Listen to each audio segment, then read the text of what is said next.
Hello. So, very recently, I had a very interesting conversation that made me briefly reflect on why I continue to focus on these silly snorkel masks. So, I figured I'd make a video explaining why. Okay. A few reasons. Mainly, there's lots of these around. They're really accessible. Um, Believe it or not, these snorkel masks are actually a pretty big flop on the market, um, due to safety issues and just pretty much a really bad reputation in general in like the diving community. And like, see, there's like videos on YouTube about why these masks are dangerous for diving and lots of stuff like that. So, as snorkel masks, they suck. Um, but for re- do-it-yourself respirators, they're actually awesome. Um, Part of the reason why they were so dangerous as snorkel masks is because of a concept called dead air. And it basically means that when there was a snorkel attached to this, like a long thing, you, and you were using it in water to try to breathe, you actually had to push a lot of air out of the mask, and you had to hopefully push all the CO2 out with your breathing pattern, or else you would end up inhaling a lot of your own CO2. But with this, since you're not in the water and you're not using the long snorkel, it's actually very efficient with getting rid of CO2. Okay. It's also really cheap and easy to find on eBay. You can find them if you just do a quick snorkel mask search. You'll find them for like $20 or less. All right. I do. Um, so that's one reason. Another reason, which is huge, is shady competition. All right. So look. Let's see here. This is the UV mask. Okay. They have raised about $3 million on Kickstarter and about $6 million on GoFundMe. Okay.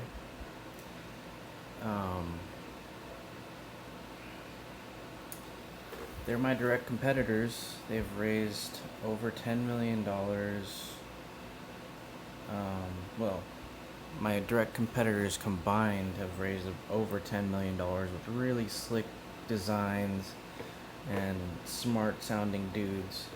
But they're taking forever to deliver.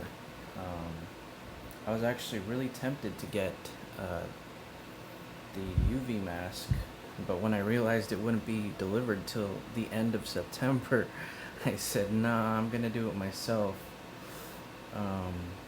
Somebody even myth busted some of the exaggerated claims that they were making. And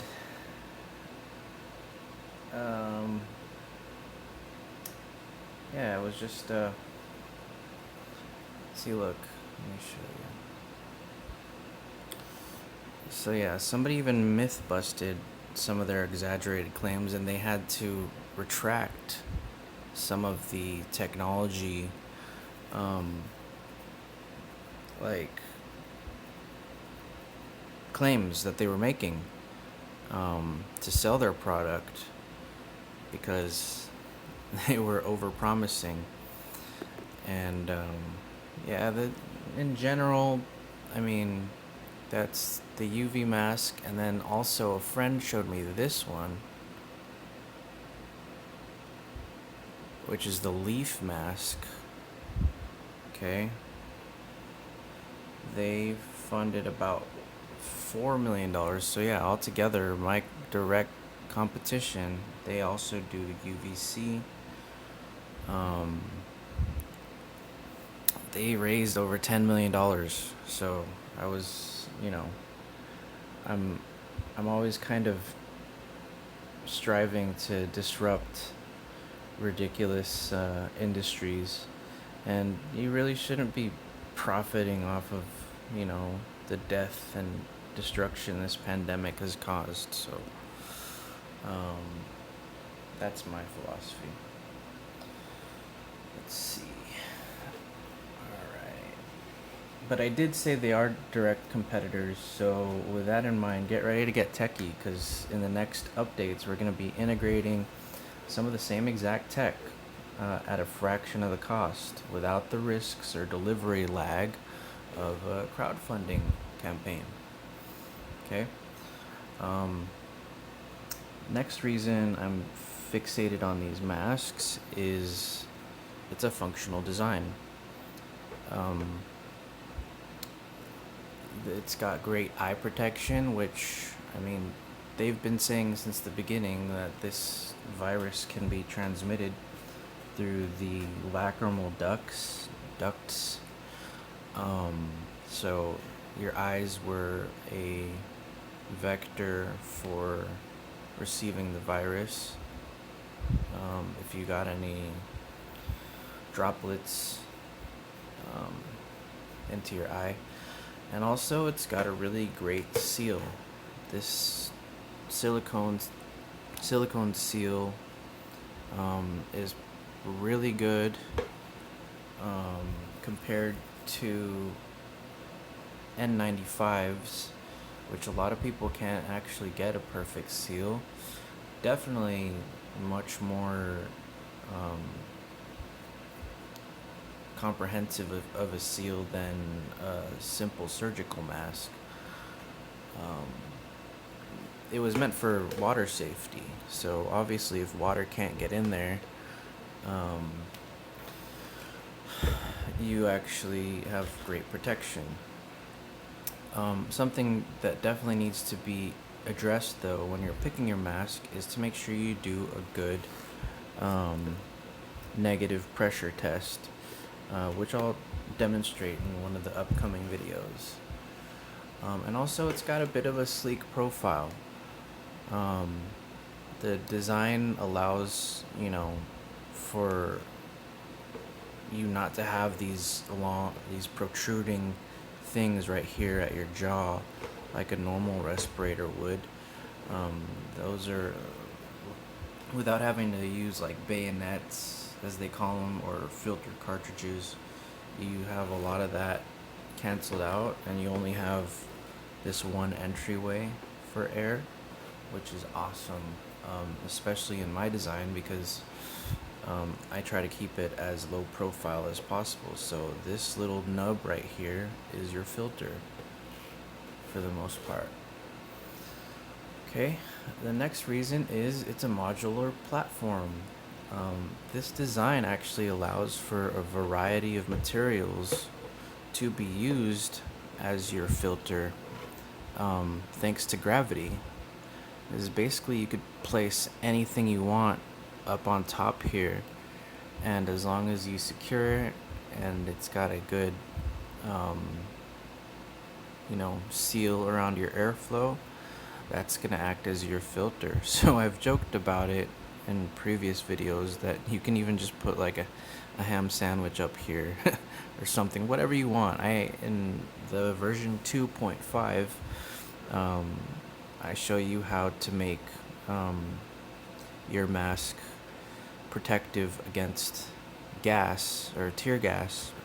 So I showed you how to use a little activated carbon satchel. All right, on top of here. And that also makes it the modular aspect of this design actually makes it really quick and easy to pivot from COVID protection to riot control agents or whatever else you're trying to protect yourself, your airway or your lungs from. Okay. All right. So the next reason I'm focused on these masks is they're open source. So basically, you can easily tinker with your own mask once you get it. And there are countless individuals and groups online creating fancy 3D printed solutions. But my approach has always been to keep it as simple as possible. So people without a 3D printer or without any previous experience um, making stuff could possibly, you know, make their own.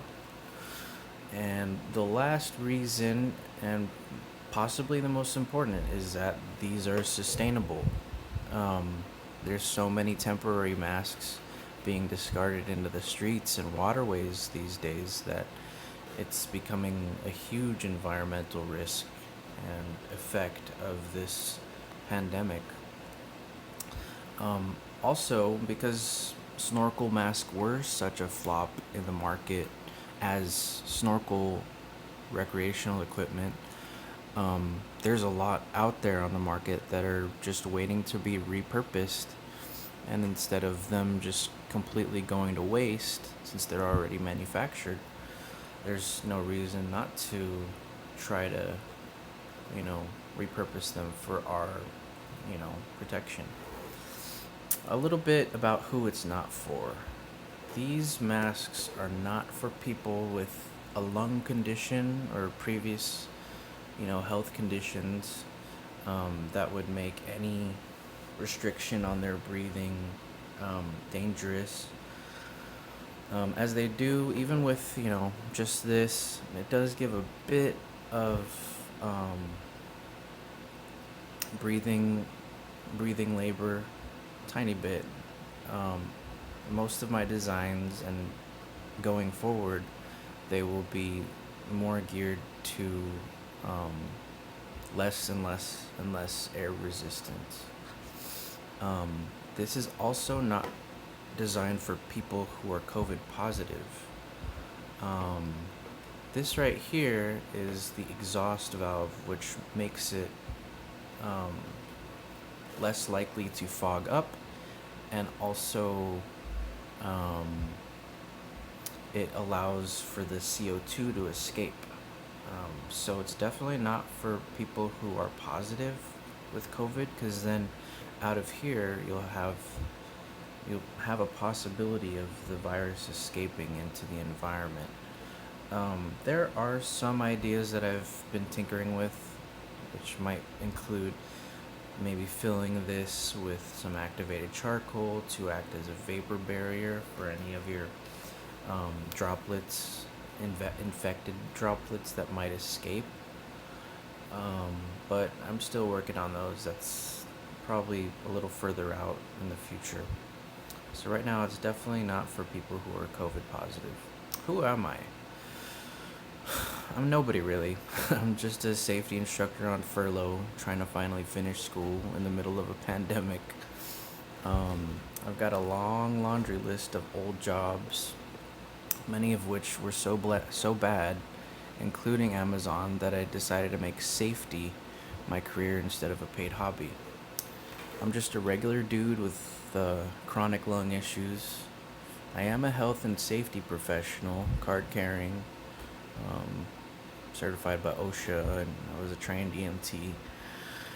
Um, I'm also a student who will soon, hopefully, be getting my certified safety professional certificate. And I also care about people and want these crises that we find ourselves in to end. A couple things I'm not. I am not a doctor. I'm not an epidemiologist. I have not been trained in fluid dynamics. I'm not an engineer. So please, all these ideas and suggestions and experiments, please take them with a grain of salt. Test them out on your own. See if they work for you. I have, however, had some of this work, some of the critical aspects of this work looked over and casually approved by engineers and an epidemiologist. So, with all that said, that's why I'm still focused on these masks. And once again, thank you for subscribing and supporting, and hopefully we can get through these crises safely. If you haven't already, please go ahead and like and share and subscribe and all that good stuff. Because, as I mentioned, there are pretty valuable versions that I'll be filming and releasing in the near future, including the $10 million edition, the edition that basically disrupts the $10 million worth of crowdfunding from my direct competitors. So definitely stay tuned. I will be posting the updates as soon as possible. And thank you. Have a good one. Be safe.